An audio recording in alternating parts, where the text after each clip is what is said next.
Welcome to Levant TV headlines. Turkey has agreed to let Washington use its air bases for the campaign against the Islamic State militants as Kurdish fighters kept up their battle to defend the border town of Kobani. And US Secretary of State John Kerry says it's ultimately up to Iraqis to fight back against the Islamic State group advancing in Iraq despite US-led airstrikes.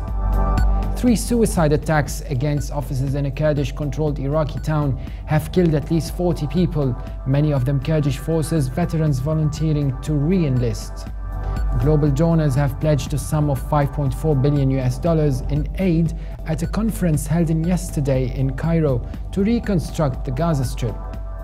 And chaos erupted in central Hong Kong as dozens of masked men rushed barricades at the city's main pro-democracy site, triggering clashes with protesters hours after police had moved in to remove some barriers. Now let's have a look at top headlines in today's newspapers in the Middle East.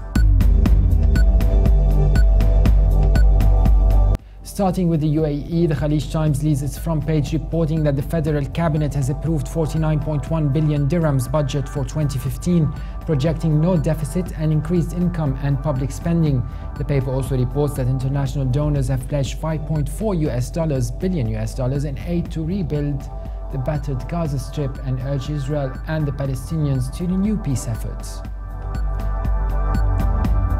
From Beirut, the Daily Star is reporting that the Future Movement leader Saad al-Hariri has warned that Lebanon is choking under the burden of some 1.3 million Syrian refugees, constituting 1/3 of its population, while striving to combat terrorism spilling over from the Syrian conflict. The paper also reports that UN Chief Ban Ki-moon has slammed Israeli settlement building and warned against provocations at Jerusalem's holy sites. The Egypt Independent reports that controversy has resurfaced over remarks by Sudan's President Omar al-Bashir about his country's sovereignty over the Halayeb and Shalatin region, which Egypt also claimed.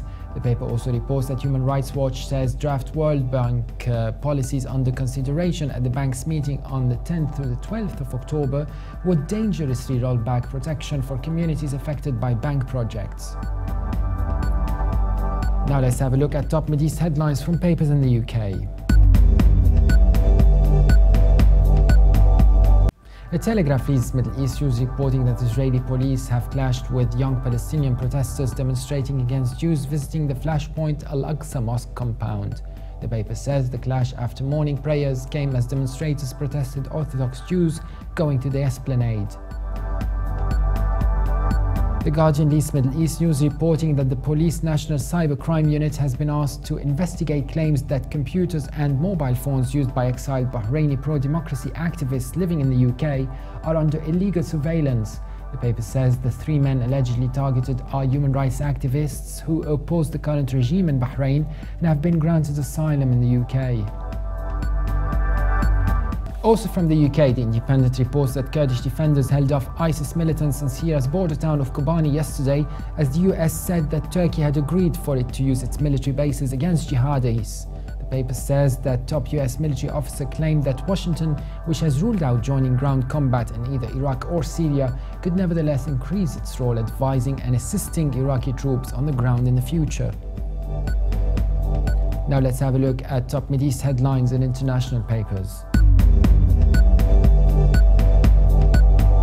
From China, the Global Times leads Middle East news reporting that the Iraqi Defense Ministry has denied the reported presence of Islamic State militants in Abu Ghraib area near Baghdad International Airport, stressing that the security is under control amid media reports that clashes have been underway for more than a week. And finally, from Berlin, the Deutsche Welle reports that Bahrain's Shiite-led opposition has announced a boycott of the Gulf Kingdom's upcoming parliamentary elections.